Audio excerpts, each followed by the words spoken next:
আসলাম আমার নতুন একটা রেসিপি তোমাদের সাথে শেয়ার করার জন্য। আর যারা হচ্ছে আলু খেতে খেতে একদম বোর হয়ে গিয়েছে তাদের জন্য আজকে এই ভিডিওটা।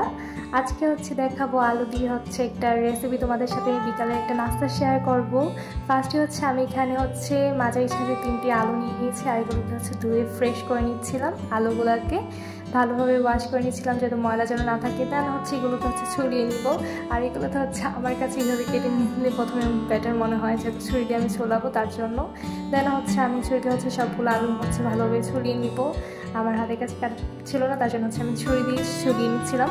আর এই যে আমার সবগুলো আলু হচ্ছে ছোলানো শেষ, 3টা আলুই। এখন হচ্ছে আমি চিকন যে গ্রেটারটা সেটা দিয়ে হচ্ছে ভালোভাবে আলুগুলোকে গ্রেট করে নিব।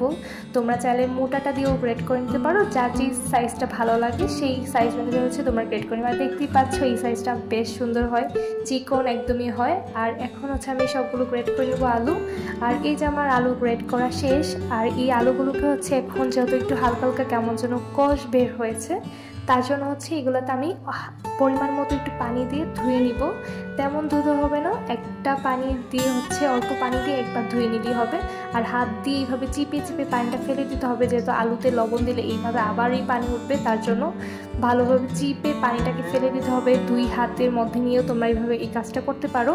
দেন হচ্ছে এগুলোকে হচ্ছে ভালোভাবে চেপে চেপে পানিটা ফেলে দিতে হবে।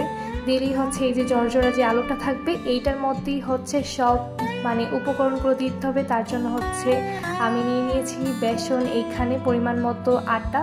ফার্স্টে হচ্ছে আমি এখানে দিয়ে দিব হচ্ছে পরিমাণ মতো আটা দিয়ে দিব হচ্ছে বেসন প্রায় 3 চামচ কি 4 চামচ দিয়ে দিব, পরিমাণ মতো লবণ, পরিমাণ মতো হলুদের গুঁড়া 1/2 চামচ, পরিমাণ মতো একটু মরিচের গুঁড়া। দেন হচ্ছে সবগুলো উপকরণ একসাথে হাতে ভালোভাবে মাখিয়ে নিব, যেন একদমই সবগুলো একদমই যেন ভালোভাবে মাখানো হয়ে যায়।